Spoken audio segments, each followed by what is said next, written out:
Present indefinite tense का यहां करेंगे हम नेगेटिव पार्ट। नेगेटिव सेंटेंस यानी कि नकारात्मक वाक्य। देखिए थोड़ा सा ध्यान से देखिए इसको। अफर्मेटिव से थोड़ा सा चेंज है, ज्यादा नहीं है। एक बार अच्छी तरह से समझ लोगे कभी नहीं भूलोगे। देखिए इधर नेगेटिव सेंटेंसेस में पहले तो क्या होगा, जैसे वह खाना नहीं खाता है, ये हो गया।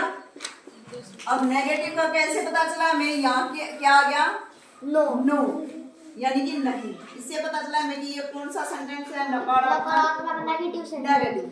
ठीक है रमन ध्यान दीजिए इधर। इसका फॉर्मेट क्या होगा, सब्जेक्ट। सबसे पहले हम लगाएंगे सब्जेक्ट। देखो प्रेजेंट इंडेफिनिट टेंस का पहला पार्ट जो है अफर्मेटिव सेंटेंसेस जो हमने यहाँ किया था, इधर कीजिए, जो हमने यहाँ किया था इसका ये पहला पार्ट ऐसा है जिसमें हेल्पिंग वर्ब यूज ना होके सीधी मेन वर्ब यूज होती है। यानी कि फर्स्ट फॉर्म जो मेन वर्ब होती है वो यूज होगी और उसके साथ एस ले लिया था। यहाँ इसमें हेल्पिंग वर्ब कहीं यूज हुई थी, नहीं हुई ना। लेकिन नेगेटिव जो पार्ट है, नेगेटिव पार्ट जो अब कर रहे हैं इसका, इसमें अब एचवी आ जाएगी, हेल्पिंग वर्ब आ जाएगी। वो हेल्पिंग वर्ब क्या आएगी, इसमें एचवी आएगी डू या डज। अब मैं बताती हूँ डू या डज किसके अकॉर्डिंग कैसे लगाओगे, देखना है। Helping verb subject plus helping verb, उसके बाद नोट, फिर फर्स्ट फॉर्म प्लस ऑब्जेक्ट। देखो जो हमने यहाँ पे फर्स्ट फॉर्म के साथ एस लगाया था, वो एस अब किसमें जुड़ गया, डू डज बन गया। डू सिंपल हो गया, डज में जुड़ गया, डू के साथ जुड़ गया, डज बन गया, याद रखना। और ये कब लगेगा, कहाँ लगेगा, अगर सब्जेक्ट सिंगुलर हो। अगर सब्जेक्ट सिंगुलर पर्सन है, सिंगुलर में है, सिंगुलर में जैसे सी इट या किसी का नेम है। देखो अफर्मेटिव में जो हमने क्या किया था कि हमारे पास जब ये सब्जेक्ट थे, इस इट नेम यानी कि सारे सिंगुलर में है, ये सारे सिंगुलर में ना, बीबी सीबी ने किसी का अकेले का नाम आ जाए, जैसे मोहन आ जाए, मोहन खाना खाता है तो मोहन अकेला ही खाना खाता है। लेकिन अगर ये आ जाए मोहन और रोहन दोनों खाना खाते हैं, तो मोहन और रोहन दोनों तो दो हो गए, तो वो किस में चले गए, प्लूरल में चले गए। ठीक है ना।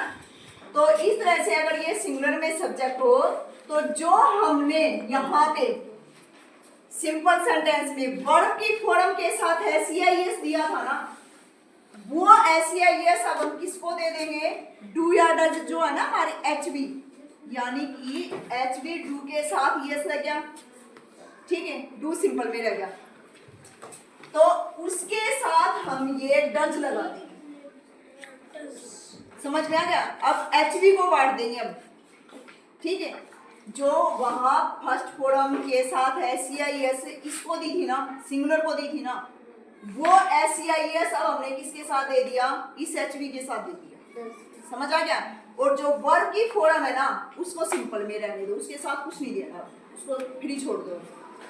ठीक है, याद रह जाएगा। और अगर हमारा सब्जेक्ट प्लूरल में हो, यानी कि एक तो आई प्लूरल में ही लगेगी, ये इसमें प्लूरल वाले जो सब्जेक्ट है उन्हीं के साथ जो प्लूरल सब्जेक्ट लेंगे हेल्पिंग वर्ब में, तो आई भी वही लेगी। ठीक है, आई वी यू और दे, इनको दे देंगे हम। जहां हमने मेन वर्ब के साथ कुछ नहीं दिया था ना इसमें, किसमें? सिंपल सेंटेंस में। तो इसमें भी हम एचवी में कुछ नहीं देंगे, यानी कि जो वहां मेन वर्ब में एसईआईएस जोड़ा था वो अब यहाँ मेन वर्ब में ना जोड़ के जो हमारी एचवी है उसी में फैसला कर दिया मेन का। सिंगुलर वालों को तो ये एस वाला दे दिया, जहाँ सिंगुलर वालों को मेन वर्ब के साथ एस दे रहे थे, और जो प्लूरल वाले हैं उनको कुछ नहीं दे रहे थे ना वहां पे, तो उनको भी यहाँ बिना एस वाली डू दे दो, याद रह जाएगी।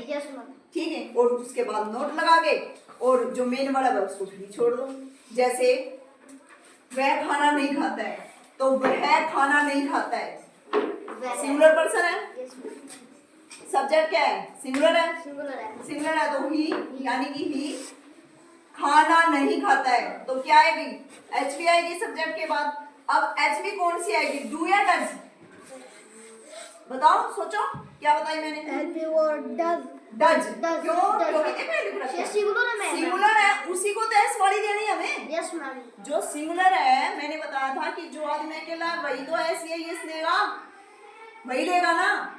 जो ज्यादा है वो तो मांग ही नहीं रही, वो तो कहते हमें कुछ चाहिए ही नहीं। जो थोड़ा वो बड़ा लेगा, हमारे पास जो है वही ठीक है, इनको दे, सिंगल वाला को दो। ही डज नॉट ईट। अब देखो ये इसके साथ जुड़ गया तो मेन वर्ब बिल्कुल फ्री होगी। ये कहती है अब मेरे को मत दो, इसी को दे दो भाई जो देना है। एचवी को ही दे दिया ना, नहीं यस डज बन गया ये। He does not eat food. वे खाना नहीं खाते हैं, देखो ये देखना, वे खाना नहीं खाते। कुछ नहीं है इसमें, बिल्कुल आसान है। थोड़ा सा यही ध्यान रखो कि सिंपल सेंटेंस जब बनाया था, जहां एसईआईएस मेन वर्ब के साथ वहां दिया था, वो नेगेटिव और इंटेरोगेटिव जो भी आएंगे अब इनमें जब ये हेल्पिंग वर्ब लगेगी तो ये डस में ही आ लिया वो एस, ठीक है, यस। अब मेन वर्ब के साथ नहीं देना, और वो किसी को देना है, किसको देना है? सिंपल यानी कि सॉरी सिंगुलर को ही देना है। वहां भी तो सिंगुलर को ही दिया था हमने, यहाँ भी सिंगुलर वाला को ही दे दो। जो प्लूरल वाले हैं उनको तो कुछ चाहिए ही नहीं, वो तो पहले ही मना कर रहे थे हमें नहीं चाहिए, वो तो ज्यादा है। यहाँ भी मना कर रहे हैं, वो तो पहले ही ज्यादा है। ठीक है, बस यही ध्यान रखना।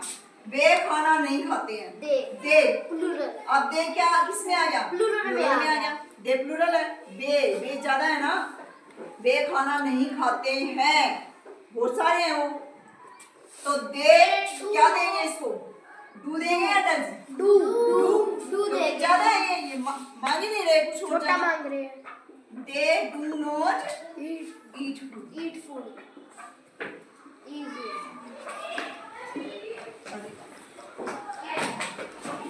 They do not eat food. अरे समझ? Yes ma'am. सिर्फ क्या बात याद रखनी है इसमें, सिंगुलर वालों को ही एस या एस देना है। सिंपल है तो मेन वर्ब के साथ दे दो, सिंपल सेंटेंस है। तो नेगेटिव आ गया तो नेगेटिव में एचवी और आ गई, अब ये एचवी के साथ दे दिया हमने हेल्पिंग वर्ब के साथ, तो मेन वर्ब को फ्री छोड़, याद रह जाएगा। इसी तरह से इंटरोगेटिव में होगा, इंटरोगेटिव हम कल करेंगे। आज के लिए इतना ही काफी। अब बताओ सेंटेंस।